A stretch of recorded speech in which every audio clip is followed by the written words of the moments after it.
ఈ సబ్బు వాడితే మీకు ఇమ్యూనిటీ వస్తుంది, ఈ షాంపూ వాడితే మీకు ఇమ్యూనిటీ వస్తుంది, ఈ బియ్యం వాడితే మీకు ఇమ్యూనిటీ వస్తుంది, ఈ ఉప్పు వాడితే మీకు ఇమ్యూనిటీ వస్తుంది. సరే, వాళ్ళు చెప్పిన ప్రోడక్ట్స్ అన్నీ వాడుతున్నాం కదా, మరి మనకెందుకు జబ్బులు వస్తున్నాయి, మనకెందుకు జుట్టు రాలుతుంది, మనకెందుకు 25 ఏళ్ల వయసుకి గుండెపాట్లు వస్తున్నాయి అంటారు?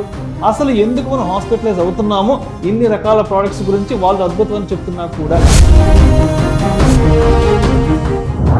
ఇది నేను చెప్పేటప్పుడు కూడా మళ్ళీ నేను పదే అదే మాట చెప్పింది, గొడవ తీసుకోవడానికి కాదు, ఆలోచించండి ఒక్కసారి బ్రెయిన్ పెట్టి.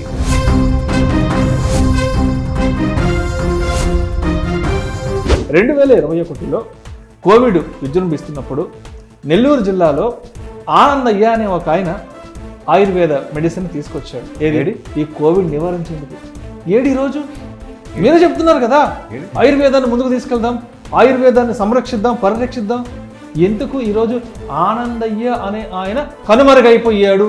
ఏం చేశారు ఆయన? డాక్టర్లు పబ్లిసిటీ చేయకూడదు. మీకు ఆ విషయం తెలుసా? డాక్టర్గా పబ్లిసిటీ చేయకూడదు. అందుకే నేను డాక్టర్గా కాదు, నేను లైఫ్ కోచ్గా ఎందుకు ముందుకు వస్తున్నానంటే, నేను చెప్పేదైనా విని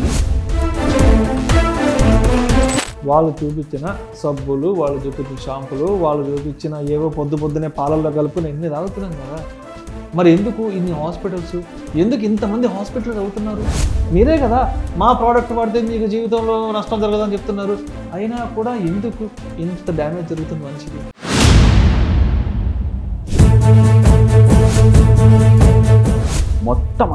మొత్తం వ్యవస్థ ఒక్కసారి ఆగిపోయి ఏం చేస్తున్నాంరా, ఎటు వెళ్తున్నాం అనిపిస్తుంది. దీన్నే నేను మిస్యూజ్ ఆఫ్ సైన్స్ అని, మిస్ఇంటర్ప్రిటేషన్ ఆఫ్ స్పిరిచువాలిటీ అని, రాంగ్ కంక్లూజన్స్తో చాలా విషయాలు బాగా మనం తెలివిగా బతుకుతున్నామని అనుకుంటూ కొంతమంది తెలివైన వాళ్ళు చేసే కొన్ని మూర్ఖత్వపు పనుల వల్ల ఇలా తయారవుతుంది.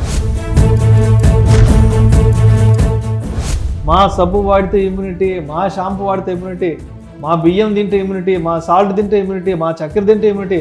మరి కరోనా కంటే ముందు మీరు ఇచ్చింది ఇమ్యూనిటీ ఫుడ్ కాదనే కదా. 2020కి ముందు మీరు అమ్మిన ప్రోడక్ట్స్ అని ఇమ్యూనిటీ లేని ప్రోడక్ట్సే కదా. ఇమ్యూనిటీ ఓవర్ నైట్ పెరగదు, ఇమ్యూనిటీ టాబ్లెట్ల ద్వారా పెరగదు, ఉట్టి విటమిన్లు తింటే ఇమ్యూనిటీ పెరగదు అని రిటర్న్ దేర్.